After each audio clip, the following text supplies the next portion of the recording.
Okay, guys, so today what we're going to do is I'm actually going to read to you what we've got going on in chapter 14. Okay, so it's going to be a growing divide. Your guiding questions are: how did Northern abolitionists work to end slavery? How did the North and South become divided over the issue of slavery? We're going to talk about the antebellum, Frederick Douglass, Harriet Tubman, the Missouri Compromise, Succeed, sectionalism, Sojourner Truth, and William Lloyd Garrison. Now, some of these people, if you watched your videos yesterday, you have been introduced to.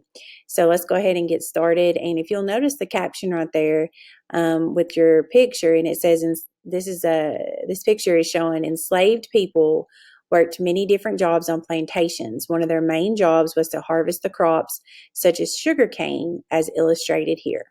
All right, let's go ahead and get started. A growing divide. The years before the Civil War are called the antebellum period. Antebellum is a Latin word meaning before the war. The antebellum period was a successful one for much of the nation, particularly for parts of the South. Railroads made it easier to sell products across the country. Many Southern families became very wealthy. As the number of farms and plantations grew, the number of slaves living there also grew. The question of slavery. In the early 1800s, new territories and states were added to the country. As each new state was added, settlers there had to answer an important question. They had to decide if their state would allow slavery. Throughout the country, people disagreed about slavery. More and more people in the North wanted it to end. They thought it was wrong. By 1804, all of the northern states had passed laws ending slavery. Also, the slave trade from Africa had ended. Many Americans thought that these changes would help bring an end to slavery throughout the nation. Instead, a deep divide separated the slave states of the South from the free states of the North. By the 1850s, the nation was beginning to come apart. The abolition movement. The movement to abolish slavery grew rapidly in the 1840s. A white Northern man named William Lloyd Garrison became one of the most famous abolitionists through his newspaper, The Liberator. He also helped form the American Anti-Slavery Society. Sarah and Angelina Grimke, two sisters from a wealthy Southern family, traveled the country speaking in support of the abolitionism and women's rights. And women's rights. And those were that you had a video on those sisters yesterday.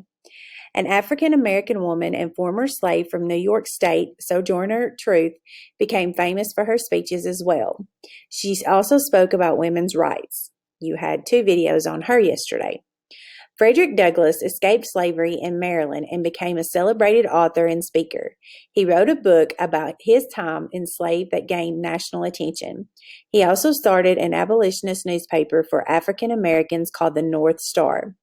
In general, though, most white Southerners stood strongly against abolitionism. Southern crops like cotton, rice, and tobacco required large amounts of labor. Southern landowners knew their economy would crumble without the free labor slavery provided. Most Southerners would not even consider ending slavery. And you got a caption on the side that says, this illustration appeared on the abolitionist buttons in England in the 1780s. The banner below the enslaved man reads, am I not a man and a brother? What does the man appear to be doing?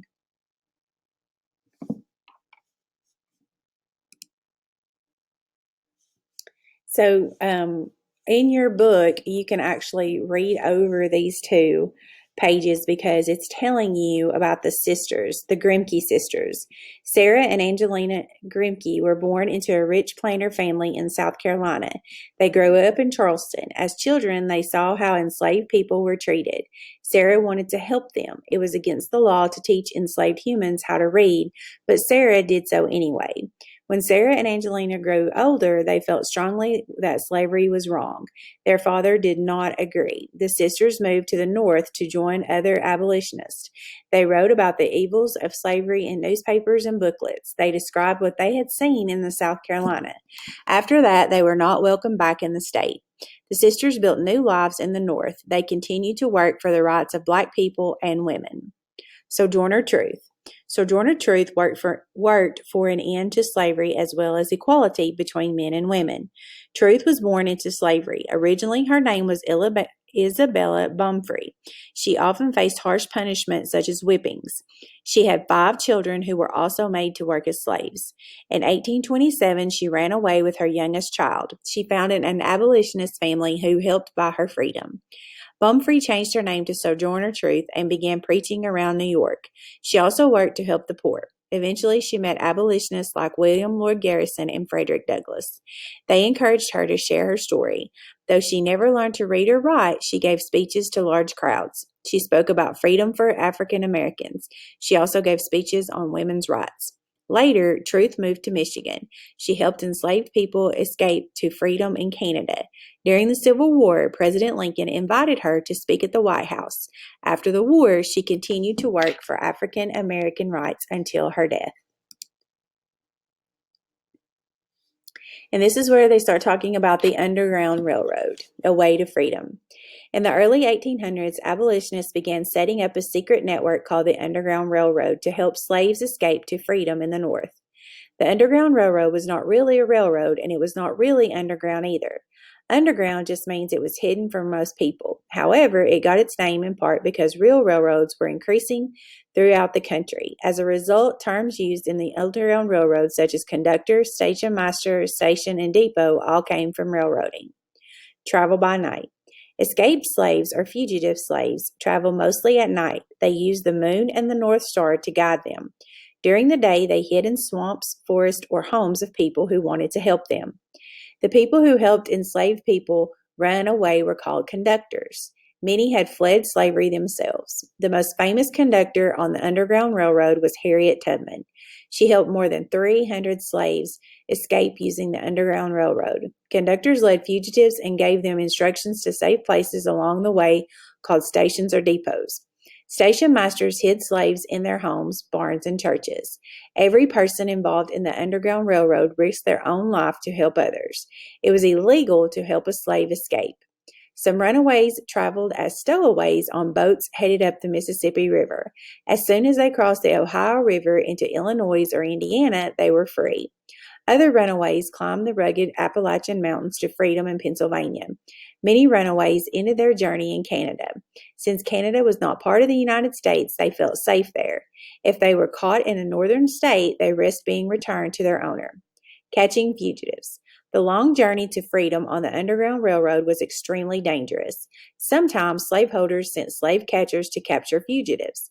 If they were caught, severe punishment, including death, awaited them upon return. Sometimes slaveholders sold slaves who had tried to run away. Separating enslaved families was among the cruelest punishment for fugitive slaves.